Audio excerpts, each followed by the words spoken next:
It all began with All Day Project's dazzling appearance at the SBS Gayo Daejeon. On Christmas night, the group took the stage to perform their latest track, Look at Me, radiating confidence and explosive energy. The audience roared, the lights hit just right, and for a moment, everything seemed perfect. Wooan's solo stage, a heartfelt, self-written piece titled Home Alone, showcased the group's artistry and proved they weren't just another rookie act chasing trends. Their vocals were steady, their dance sharp, and the crowd could feel that hunger for recognition. But in K-pop, perfection lasts seconds. The spotlight soon shifted not to praise but to controversy. As the group performed, Tarzan's entrance move stole the internet's attention for all the wrong reasons. Sliding dramatically onto the stage, his choreography went viral, but not for its brilliance. Within hours, Twitter feeds filled with clips mocking the move. "This man has to be a social experiment," one user wrote. "Is he trolling us in real time?" another commented.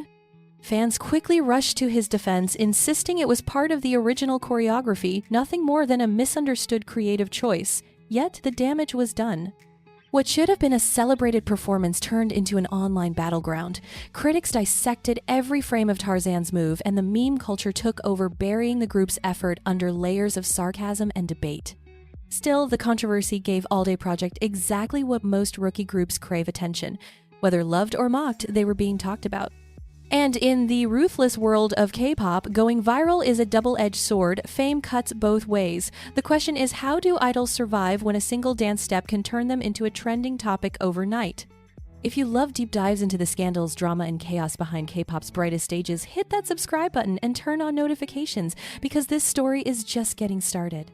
As Tarzan's clip kept the internet busy, another moment started spreading, this time involving aespa's Winter. At the 2025 SBS Gayo Daejeon red carpet, the members introduced themselves in different languages. Winter spoke first in English, and in the circulating video, the crowd response sounded like total silence. No cheers, no screams, just a pause that viewers replayed again and again. When the other members followed, the cheers came back, and the contrast became the headline. Many people immediately tied the silence to the dating rumors, linking Winter with BTS's Jungkook. Rumors that had flared earlier this month and refused to fade. Korean netizens were especially ruthless, with comments saying the reaction was justified and accusing her of misleading fans. Then the tattoo talk resurfaced. Discussions about a rumored matching tattoo with Jungkook returned, and fans pointed out it appeared covered at the event. Media headlines framed it as her trying to hide it because of the rumors, turning a common schedule detail into a new piece of evidence. International fans pushed back, confused by how serious the backlash looked and arguing she's old enough to date. Still, some insisted the clip was being misread. They said the red carpet is a restricted media area, not a regular fan section. Only international attendees who purchased a global package can enter, so Korean fans wouldn't even be there. Others added the crowd was mostly Chinese, and reactions were strongest when idols spoke Chinese, so Winter speaking English naturally got a quieter response. But online, once a narrative sticks, it spreads faster than any explanation. And right as this debate heated up, the news cycle took a sharp turn into something far heavier. While fans argued over what a silent crowd really meant, a far darker headline crashed into the conversation. Hwang Hana, someone many K-pop followers recognize as the former fiancé of former TVXQ member Park Yoo-jun, was finally taken into custody after spending months out of reach in Cambodia. On December 24th, police confirmed she had been arrested and was now under investigation for illegal substance-related charges. Her disappearance wasn't new. Reports say she vanished around December 2023 after being investigated in mid-2023 for allegedly supplying methamphetamine to people she knew in Seoul's Gangnam area. Even with an international notice issued and her passport invalidated, she managed to stay beyond authorities for nearly a year. During that time, stories of an extravagant lifestyle overseas made the public reaction even harsher. To many observers, it looked like someone accused of a serious crime was living freely while everyone else watched from behind a screen. Then came the shift. She signaled she was willing to surrender, and Korean police traveled to Cambodia to coordinate with local officials. The return wasn't quiet. She was reportedly arrested on a Korean plane at Phnom Penh International Airport, a moment that instantly reignited public attention. But the most shocking detail wasn't the arrest itself, it was the reason she decided to come back. It was later revealed she had given birth while in Cambodia. According to reports, she said she returned to Korea because she wanted to take responsibility for raising her child. That detail changed the tone of the story overnight. Some saw it as a humanizing twist, others saw it as a strategic move timed only when she had no other option. Now, authorities are intensifying the investigation, examining where the alleged substances came from, whether she used them, and whether other illegal activities occurred while she was abroad. Hwang Hana denies the accusations and claims she is cooperating, but the case remains ongoing and the public is watching closely as more updates are expected. Right when the conversation started to cool down, Cortez dropped a Christmas-themed TikTok that instantly reignited debate across Stan, Twitter, and comment sections. On December 24th, the group posted a video in streetwear while "It's Beginning to Look a Lot Like Christmas" played in the background.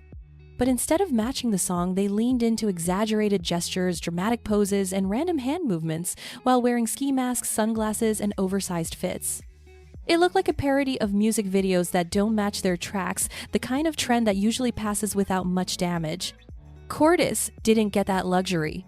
Viewers zoomed in on Martin, accusing him of flashing hand signs they claimed were connected to the American street gang, the Crips. The criticism wasn't just cringe anymore. People argued that copying symbols tied to real violence and real consequences wasn't edgy or funny, it was reckless. And then the bigger accusation landed that this wasn't simply following a trend, but a version of black cosplay where K-pop borrows aesthetics without respecting the culture or the stakes behind it. Some fans tried to explain the original trend's context, saying it was meant to poke fun at old low-budget hip-hop videos where background performers are framed as looking tough to set up a certain vibe.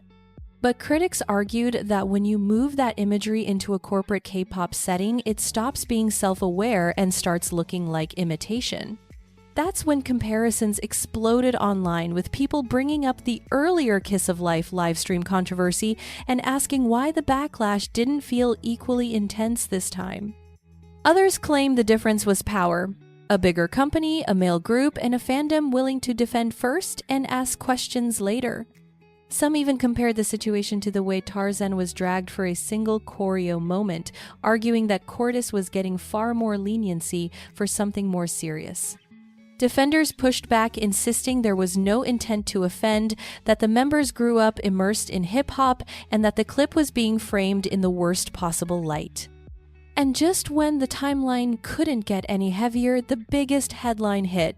Former NCT member Taeil has now had his appeal rejected for the second time, making the verdict final.